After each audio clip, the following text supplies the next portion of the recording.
Estamos no ar para mais uma pílula do CFC, Consciência Futebol Clube. Conteúdo aleatório com propósito. Boa noite, Monkey. Boa noite, Hélio. Boa noite, galera. Bom dia, boa tarde, né? Para quem dependendo do momento que nos assiste. E vamos lá, que assunto bom para variar. Hoje temos assunto nerd, conteúdo geek com o novo universo da DC, das séries e dos cinemas, né? Afinal de contas, agora foram integrados e vão ter uma linha do tempo aí, uma linha cronológica interligando todas essas produções sob a batuta do James Gunn, que também já fez Guardiões da Galáxia e Esquadrão Suicida, para falar de filmes de heróis, e do Peter Safran à frente do DC Studios. Muito bom, né, cara? Expectativa lá no alto, porque até que enfim a DC pelo menos parece que vai seguir uma linha temporal, vai ter as coisas todas realmente se conectando, não grupos e grupos como estava antes, né? Então, assim, histórias mais concisas ali, mais reunidas importantes, né? Porque vão estar todas ali entrelaçadas e começa a trazer muita gente, envolve uma gama de heróis e de vilões grande o suficiente para conseguir fazer com que muita história interessante consiga se desenrolar ali e traz alguém de experiência já nisso, porque a Marvel foi muito bem sucedida nisso aí e o James Gunn vem com pelo menos parte desse conhecimento, né? Por ter participado. Guardiões da Galáxia está diretamente entrelaçado ali com os Avengers, né? Então a gente tem pelo menos um pouco de conhecimento nisso, então boas expectativas. E o Esquadrão Suicida 2, que ele dirigiu e produziu, é significativamente melhor em relação ao Esquadrão Suicida 1, que começa bem, tem um lampejo ali promissor e depois vai por água abaixo, termina melancolicamente, né? É, um vilão horroroso, né, cara? Começa bem porque a gente tem dois atores muito bons ali, né? O Will Smith e a... Esqueci como é que é o nome dela, a Arlequina. A Margot Robbie. Isso, que são muito bons atores, né? Muito bons atores e vão muito bem no filme. O Will Smith nem vai tão bem assim, é triste porque é um personagem que dava mais, né? Dava para ele explorar melhor, mas ainda assim é interessante. O filme 2 é melhor, mas ainda está devendo. Não é? Dava para ser bem melhor, entendeu? Não foi Guardiões da Galáxia, né? Para ter o padrão de qualidade que a gente estava habituado com James Gunn. E mesmo que fosse diferente, inevitavelmente vai ser diferente, né? A Marvel tem uma tendência mais sombria do que mais ao contrário, né? Desculpa, a DC tem uma tendência mais sombria, mais sombria. E eu espero que isso de alguma forma seja mantido. Então não quero ver sombria, soturna, séria em relação à Marvel, mais né? pesado, que, aliás, é um diferencial positivo, né? Isso, um clima mais pesado, é bom para é diferente, o clima é diferente, né? Então assim, eu não quero ver um Guardiões da Galáxia, mas eu quero ver um filme de qualidade igual ao Guardiões da Galáxia, o que o mesmo o Esquadrão Suicida 2 não chegou, entendeu? Não é um filme bom. E dava para ser muito bom, né? Tem personagens muito interessantes. Então, assim, espero mais, vamos lá. Vamos lá. Já vamos aqui adentrar, então, como é que está essa linha temporal e o que foi anunciado oficialmente. Vamos lá. James Gunn, ele mesmo veio às redes sociais, gravou um vídeo dizendo o seguinte: em relação ao que a gente já conhecia de lançamentos anteriores do cinema, o que a gente ainda vai ter continuidade na tela do cinema para mais uma produção apenas, para fechar, é o Shazam, o Flash, o Aquaman e o Natimorto, porque já começa um título que é inédito, porém sabemos que não terá continuidade, que é o Besouro Azul. Desses filmes aí, o que você acha que pode dar caldo, que pode gerar bastante bilheteria, repercussão positiva? Cara, o Flash é um personagem, um dos pilares da DC, então sempre pode ter algum tipo de repercussão, mas é confiar no filme ser bom, né? E o Aquaman eu tenho uma certa expectativa também ali, porque a galera já faz sabendo que vai se encerrar e tal, assim dá para, quem sabe, ser alguma coisa legal, né? O Besouro Azul é triste porque é um personagem que pode ser bem explorado no cinema. Então é triste, né? Mas faz parte, são escolhas, né? Tudo E bem. é um personagem que pode se conectar com o público latino, né? Com o público não só mexicano, mas enfim, Isso. latino em geral, que fala de tecnologia, que é uma coisa muito recente, né? Linkada diretamente aí com a nossa rotina atual na sociedade moderna, que fala sobre um jovem que vem da periferia, que vem de uma qualidade de vida menor e, a partir disso, se torna um protagonista, se torna um herói. Isso. Então, tinha uma expectativa grande com esse filme, né? Que não é um herói do primeiro pelotão, da primeira prateleira da DC, mas que tem ali o seu nicho jovem, né? Principalmente. Então, ele, na verdade, ele é um Jovem Titãs, né? Ele é um dos Teen Titans.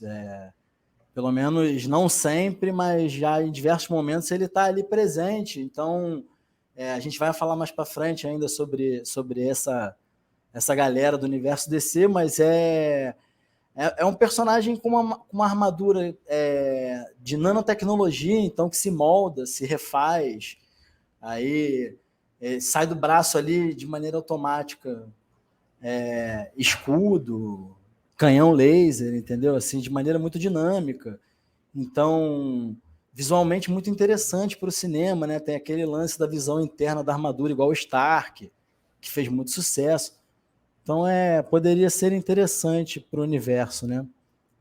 Faz E parte. o Aquaman, aquela coisa bem leve, bem humorada, Isso. aventuresca, com Jason Momoa e sua simpatia inegável. Então, mais do mesmo ali do primeiro filme, né? Isso, só para encerrar com chave de ouro ali, despedir do herói e tal. Existe uma Eu diria que o expectativa. Aquaman é o filme mais Marvel da DC. Isso, exatamente. Muito Marvel, bem Marvel. Colorido, animado, aventuresco. É o que eu esperava, na verdade, do Flash, né?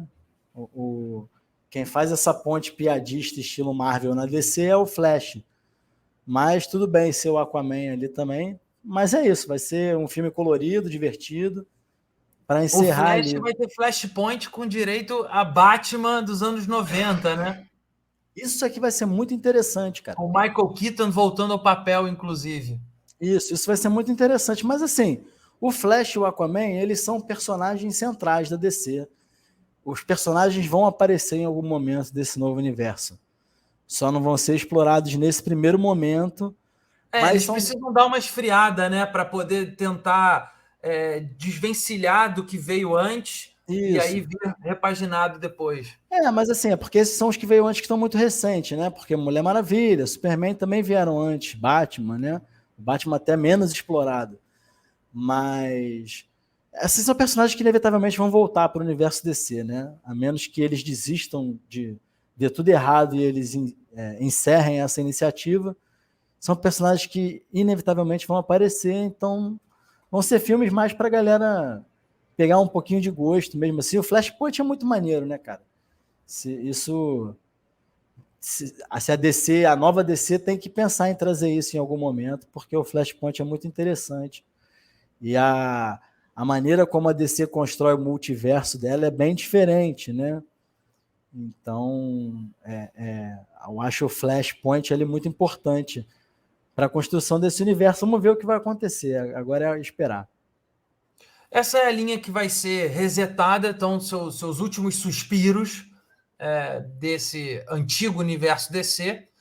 E antes da gente falar de futuro, que é o novo universo estruturado pelo Peter Safran e pelo James Gunn, que foi intitulado como Capítulo 1 do novo DCU, Deuses e Monstros, a gente vai falar um pouquinho também do DC Elseworlds, que são aqueles títulos que vão ter continuidade em paralelo. Vai ser um universo paralelo ao DCU. DCU vai ter a conexão entre filmes e séries, vão conversar entre si, acontecimentos de um podem refletir no outro, podem ter consequências no outro.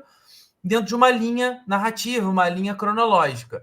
Mas o DC Elseworlds serão títulos que vão ter mais uma continuidade por mais algum tempo, não se sabe ao certo exatamente quanto tempo, mas que, por terem sido sucessos já comprovados, terão um pouco mais de tempo para se desenrolar, para se demonstrar num eventual segundo filme ou numa temporada à frente de série. É o caso do Coringa, e é o caso do Batman no cinema e do Superman e Lois nas séries. Fora os Jovens Titãs, né? O Teen Titans Go. Desses aí, você acha que foi uma decisão acertada da DC, Bruno, de manter eles apesar dessa nova reestruturação do DCU? Eu acho, cara. Eu acho que foi uma decisão acertada, sim, porque você tem ali personagens importantes e para serem explorados justamente dessa forma, né? Por exemplo, o primeiro filme do Coringa, né? O Joker, ele é muito bom, né? Ele é realmente muito bom. Tem uma ótima expectativa também em cima do segundo filme. Então é interessante que eles aproveitem esse Coringa, né? Assim como o Batman também, que é interessante porque foi um filme que eu ainda nem vi, na verdade, mas que, pelo que eu entendi, ele é uma pegada mais de investigativa do que super-herói, entendeu? É um Batman que é mais investigador do que lutador, assim, né? Então, também, de repente, é interessante manter essa pegada para a gente ver ali um Batman É um diferente, do que vai Batman ser. mais investigador, mais policial, Isso. ainda em formação, né? Numa carreira ali inicial ainda, interagindo com as autoridades de Gotham e ainda correndo risco de erros, e enfim, é um adulto em formação e também um vigilante em formação. Então, e aí é muito, muito atrativo, né? É muito legal, porque com certeza vai ser bem diferente do Batman que vai estar entrelaçado no universo da DC. Então, acho as duas bem acertadas, assim como o Superman, mas eu queria me focar mais nos Jovens Titãs, porque eu acho muito interessante, entendeu? Eu acho que são personagens legais, que é para um público diferente, eles são adolescentes, então tem aquela pegada adolescente que você não se sente incomodado, porque você percebe que é isso, são super-heróis, mas são adolescentes, tem alguns deles importantes, né? Então, o Robin, que de certa forma é o mesmo Robin que vai ser utilizado, a mesma pessoa, né? O filho do Batman, Damian, né? Que vai ser utilizado na narrativa principal. Então, é uma equipe bem maneira, que é montada, como eu disse, o Besouro Azul também aparece nessa história, se não fica permanente, pelo menos em muitos momentos ele aparece. Tem outros personagens interessantes, entre eles a sobrinha do Marciano e o Superboy, né? Então tem vários personagens icônicos, né? Vamos dizer E de assim. uma maneira leve, né? Não tem Isso, problema você são contar uma história ali adolescentes. que não tem nada a ver com o que está passando em séries adultas e filmes Isso, no cinema. exatamente. E é isso, muito legal. É uma janela muito grande, dá para explorar muita coisa, né? Então eu acho que foi uma decisão, no geral, muito acertada. E o Coringa especialmente, eu acho que é um filme que é uma obra de arte, é um filme que Isso. quebra paradigmas, é um filme que não está nem aí para o que é conceito de filme de herói, é um Não filme é um filme de que herói, né? Nem é de um filme vilão. que fala sobre loucura, insanidade, questiona a sociedade, os valores da sociedade, rebeldia popular, enfim, é um filme muito, muito diferente, muito ponto fora da curva. Eu acho que ele sim vale muito a pena ter a continuidade para a gente ver o que vem por aí. E entender mais sobre esse universo aí desse Coringa, né? Enfim, o Batman também entendo, o Matt Reeves ali começou a construir um universo novo do Batman com heróis muito mais com vilões, perdão, muito mais realísticos, como é o caso do Charada, enfim. Agora, sinceramente, não sei por que continuar com a série do Superman e Lois. Deve ter muito fã aí que eu desconheço por aí, espalhado mundo afora, mas ainda assim, como o Superman está fazendo parte logo de cara desse novo DCU, ele é um pilar fundamental para o novo DCU, acho desnecessário desgastar ele com uma série em paralelo que não vai ter nenhuma relevância para o DCU e só confunde talvez um pouco a audiência, enfim, atrapalha um pouco o entendimento. Acho que deveria dar holofote mais para o Superman, que vai vir a ser interpretado por um novo ator, começando essa nova linha da DC. Mas, de resto, concordo contigo. Voltando aqui para É por isso que eu falei que eu não ia nem falar do Super-Homem. Para a nossa tela, a gente tem, então, dentre os títulos, os lançamentos aí do capítulo 1 do DCU, nós temos, para início de conversa, Superman Legacy, contando um pouco já que a gente falou do Batman jovem, esse vai ser o Superman jovem, ainda lidando com a cultura humana, tentando entender seu lugar no mundo, estudando, prosperando como indivíduo, né? Acho que tem tudo para dar certo, né? É só transformarem ele num Superman inspirador. Basicamente, isso é o Superman. Ele tem que inspirar as pessoas, coisa que a DC, ainda que eu goste do Henry Cavill, não ter esse olhar, esse foco ao Superman do Henry Cavill. Então, eu acho muito maneiro, eu acho muito legal toda vez que mostra como foi o treinamento do Super-Homem para conseguir viver num planeta onde ele tem mais de um tipo de visão, onde ele tem super audição, super força, né? Super força mesmo, num nível que ele tem que tomar cuidado extremo para fazer qualquer ação corriqueira ali do dia a dia, né? Então eu acho muito interessante isso.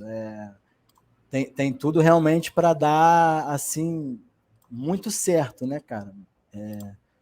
Realmente existiu aquela série, né, do Super-Homem adolescente lá, né, porque ele ainda estava no colégio, chegou a fazer um pouco de sucesso, eu achava bobo, mas a história em si é muito maneira, né? Então já vem um Super-Homem ali com força, né? Sobre o que você falou, tava com isso na cabeça aqui, tava fugindo, mas voltou. O lance de fazer inspirador, cara, ele é muito complicado. Esses heróis, tipo Super-Homem, tipo Capitão América, eles estão no limiar ali entre ser muito certinho e isso ser legal e ser muito certinho e isso ficar chato. Então, eu entendo a dificuldade de se trabalhar com o Super-Homem, sabe? Mas é possível de se fazer um Super-Homem inspirador.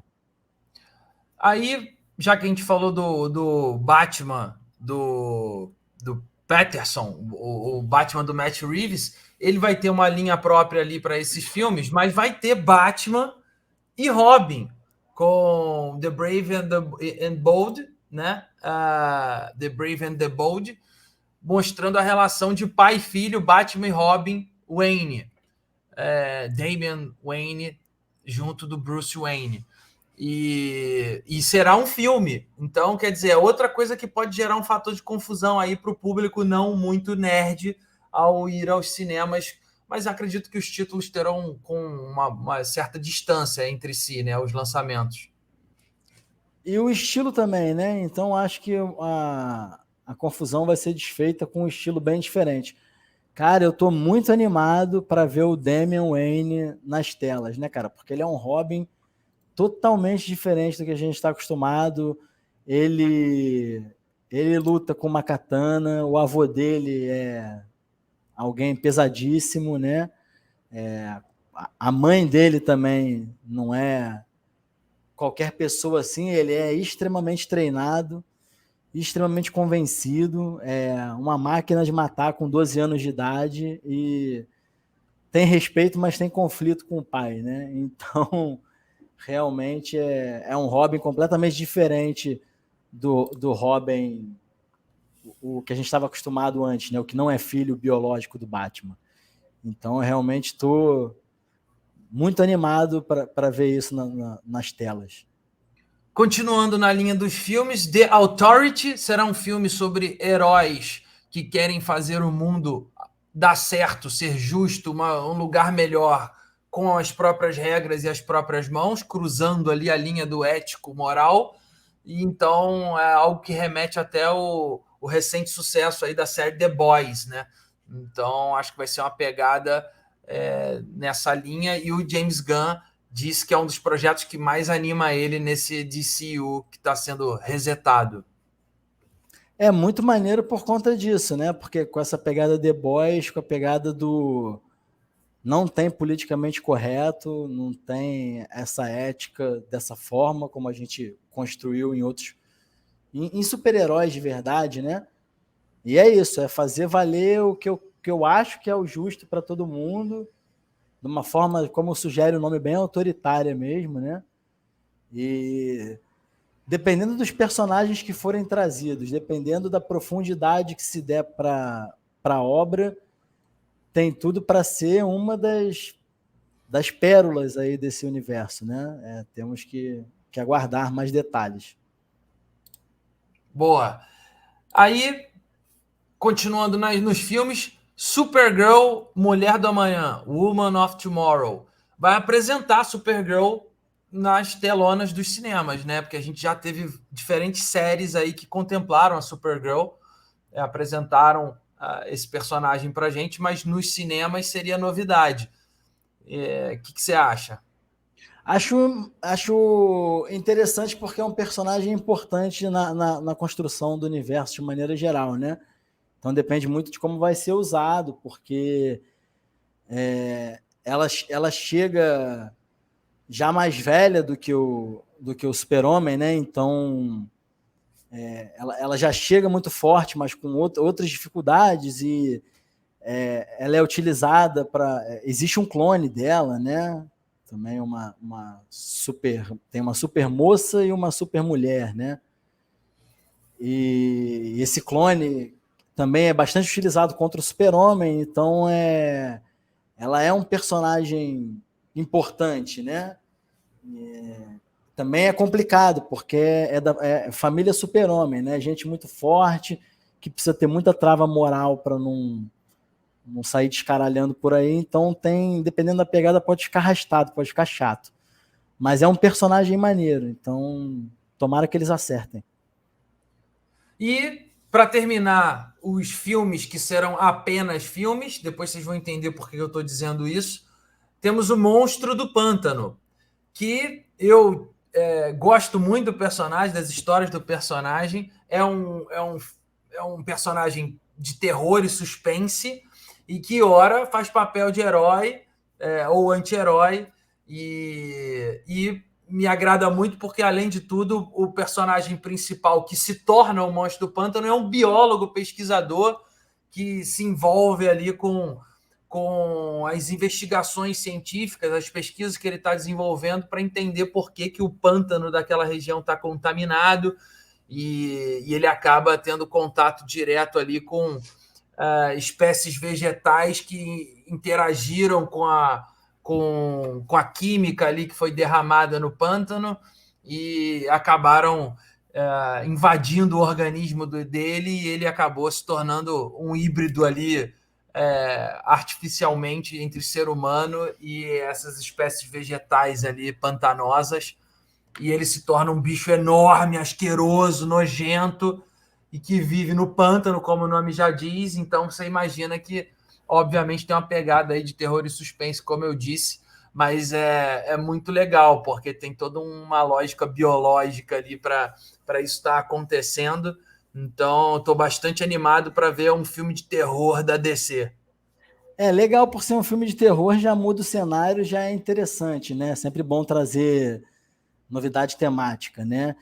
E é como você disse, é um biólogo, já anima, a gente é suspeito para falar, né? E um filme de terror sobre um personagem que tem potencial para ser herói e vilão, fica nesse caminho do anti-herói aí, também se eles acertarem, também pode vir algo muito legal, né? E a série que aconteceu há pouco tempo atrás, eu lembro que foi lançada muito próxima do Doom Patrol também, que é uma série meio despretensiosa da DC que estava rolando aí. Aliás, vai ter até mais uma temporada aí também, que está para sair agora.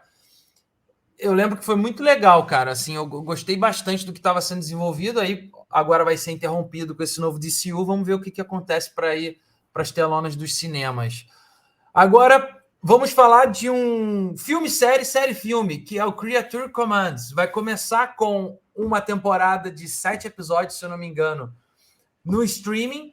Apresenta-se essa primeira temporada, faz-se um filme que é a continuidade da série, só que sai da animação de desenho e vai para o live action na telona do cinema. Ele Termina começa como o filme animação. e volta para animação numa segunda temporada. Tudo interconectado. Isso sim é inovação da DC, coisa que a Marvel nem chegou perto de fazer. Se der certo, pode virar uma tendência tanto para a Marvel quanto para a DC nos próximos anos. Eu acho loucura, muito, muito interessante. Eu não tinha entendido essa parte na nossa conversa prévia, né?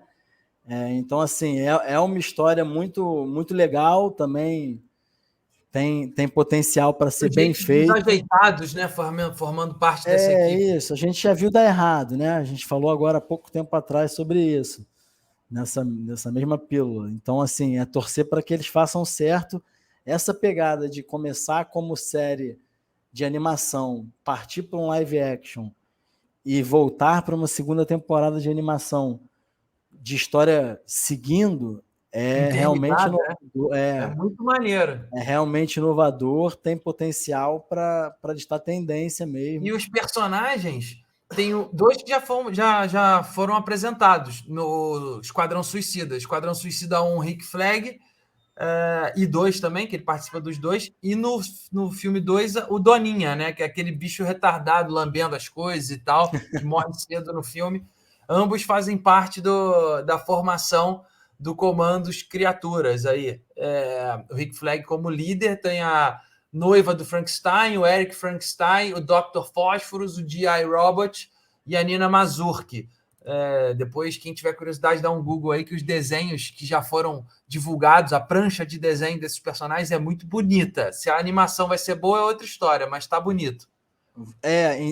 Em termos de animação, ela vai ser boa, né? Porque eles têm que fazer uma parada muito boa, porque eles vão trazer para o live action. Então, pode ser que a história não seja legal. A arte, a animação vai ser nota 10, eu tenho certeza, né? Então, já fiquei também ansioso. Aí temos a série dos Lanternas, que vai estrelar não só os Lanternas humanos, mas também os Lanternas alienígenas, provavelmente. Pelo menos é isso que dá a entender aí o que a gente teve de acesso até agora de informação. Tem tudo para dar certo, porque é um universo que pode se expandir para a galáxia, né? Vai ser uma pegada space opera da DC. Pode ser uma nova série típica de Guardiões da Galáxia, Star Wars, Star Trek. Pode ter uma pegada desse tipo. Achei promissor. Isso, tem potencial para isso, porque é justamente o que é a tropa dos Lanternas Verdes, né? Eles são patrulheiros espaciais mesmo. Eles são um grupo muito grande, porque cada um patrulha uma determinada área. Passei a mão na frente da tela aqui. Cada um patrulha uma determinada área, então é uma tropa mesmo grande. E o potencial imenso para, como você falou, né? Ser uma pegada meio Star Wars, meio Guardiões da Galáxia, muita viagem espacial e tal. Temos o John Stewart e o Hal Jordan, né? Acho que ambos vamos serão... ter os 2 Lanternas. Isso é muito interessante, porque eles são bem diferentes entre si, né? Um é mais bobalhão, o outro é bem mais sério. Então vai ser bem, bem legal. Eu particularmente gosto mais do John, né? Do marinheiro. E, cara, eles têm uma dívida histórica. Um é marinheiro, o outro é aeronáutica, né? Isso, um é piloto e o outro é marinheiro. E eles têm uma dívida histórica com os Lanternas, com a tropa dos Lanternas Verdes, né, cara? Porque é uma tropa maneiríssima da DC, um monte de personagem legal. E o filme foi horroroso, né, cara? Foi horroroso mesmo. Então, que bom que eles vão fazer, tomara que eles acertem. O Deadpool, que me desculpe, né, Ryan Reynolds, mas Isso. O outro ator é filme que bom. O começou bem pra Deadpool é caramba, maneiro. até a metade do filme tava ótimo. Do metade pra frente o negócio foi desandando, desandando. Acho que Cara, tem muito a ver com o vilão, cara. o Lanterna eu não gostei de nada desde o início, eu acho um filme ruim. E olha que é um personagem que eu adoro, né? Sempre foi dos meus preferidos, assim, da DC. Mas o filme eu achei Eu tenho horroroso, uma memória lúdica com esse filme, porque foi o meu primeiro filme 3D, cara, e me impactou né? Boto fé. demais. Boto fé. É pelo menos isso. Eu nem isso tenho, É. então eu acho bem ruim. Bom, vamos agora para Booster Gold, Gladiador Dourado, que é nada mais, nada menos que um bobão, um cara egoísta, invejoso, com personalidades, com traços de personalidade suspeita, que vive num futuro muito distante, desenvolvido, tecnológico e volta no tempo porque tem a sanha de ser herói. Então, como ele não consegue ter destaque, não consegue ser badalado no seu tempo, ele volta no tempo dotado, equipado de armadura, de tecnologia para ser super-herói no nosso tempo. Então ele volta cheio de artimanhas e acaba sendo um herói ali, meio que artificialmente, mas com a sua contribuição, apesar do seu egoísmo e da sua personalidade difícil. Tem tudo para dar certo, mas também pode dar muito errado, né? Então, assim, é realmente uma história que tem tudo para dar certo. Vem um personagem cheio de traços de personalidade duvidoso, cheio de, né, assim, um cara bem bundão ou vacilão, mas cheio de tecnologia, de um futuro distante, hipertecnológico, é alguém interessante e perigoso, né? Então, pode dar muito certo, Já né? É estão torcer para especulando dar o nome do certo. ator que vai interpretar. Sabe E aquele quem Zé seria? Ruela do filme Top Gun Maverick, o Glenn Powell, Sim, aquele lourinho sim, babaca? sim. E já combina bem com o personagem, Isso, né? tem, pelo menos sabe fazer esse E estilo ele nas está sendo telas, né? especulado, e outro que está sendo especulado também é o Chris Pratt, para fazer esse papel. Também seria bom, mas acho que não vai, né? Porque Fanfarrão, né? tá com a imagem muito ligada à concorrência, né? E deve estar Então, caro, né? Como é uma série, não é a mesma coisa que um filme, é paga-se isso. menos, eu imagino. Tem isso também. Não, paga-se muito menos. E vamos agora para Paradise Lost, que é uma série que se passa em Temícera, como se fosse um prelúdio do filme Mulher Maravilha 1 ali, antes dela se tornar a Mulher Maravilha, mostrando a cultura de Temícera e tal. Sinceramente, essa aí eu não espero muita coisa, não. Ah, eu já vou na onda ao contrário. Eu fico bem animado, porque eu acho a Mulher Maravilha um personagem maneiríssimo, né? Ela é tipo o equivalente do Thor no universo da DC, então ela tem armaduras mágicas, né? Armas especiais e tal. É uma deusa, né? Não é um ser humano, é um deus. E hiper treinada, né? Como a gente já tinha falado, conversado numa live da DC anterior, ou numa pílula, né? Existe um momento de um super-homem vilão em que há um embate entre a Mulher Maravilha e o super-homem, e ela vence, mesmo ele sendo fisicamente mais forte, por conta do treinamento dela, né? Então é um personagem, faz parte da tríade da DC. A ilha onde ela foi criada é muito maneiro, tem aquela pegada medieval de treinamento estilo romano, né? Estilo grego, pegada grega, né? Então eu tô animado, assim, das séries talvez seja que eu tô mais esperando para ver. E por último, temos a série da Amanda Waller, né? Que é a mente por trás ali do Esquadrão Suicida, faz o link entre os anti-heróis e governo, trata deles como vilões, como criminosos, prende, depois convida para fazer parte do Esquadrão Suicida em troca de abono parcial da pena, ou enfim, de viver, simplesmente ter o direito de viver e não explodir a cabeça com chip implantado na cabeça deles. E aí vai ter uma série só sobre esses bastidores ali do departamento da Amanda Waller. Eu acho que pode ter uma pegada bem interessante ali também, de algo mais mundano, né? Uma coisa mais ligada aos problemas da vida nas cidades, vilões menos chamativos, assim, né? Numa escala de ameaça menor e com uma pegada de investigação também, talvez. Enfim, eu acho que vai acabar remetendo também algumas coisas do Esquadrão Suicida, vai ter link Com ali com o certeza. Pacificador, que já veio antes também. A Amanda Waller acho que é jogada segura da DC, não tem muito como errar. Até porque Viola Davis é um show à parte, né? Então, eu ia falar isso, é o que acontece. É um personagem maneiríssimo, hiper profundo, né? Cheio de história para aproveitar, na mão de uma atriz que dispensa comentário, entendeu?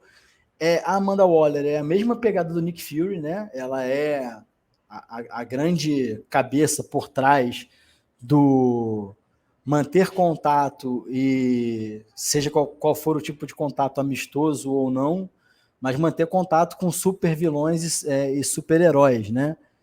E ela é moralmente muito mais duvidosa do que o Nick Fury, né? Ela é bem capacitada, tem grandes feitos, né?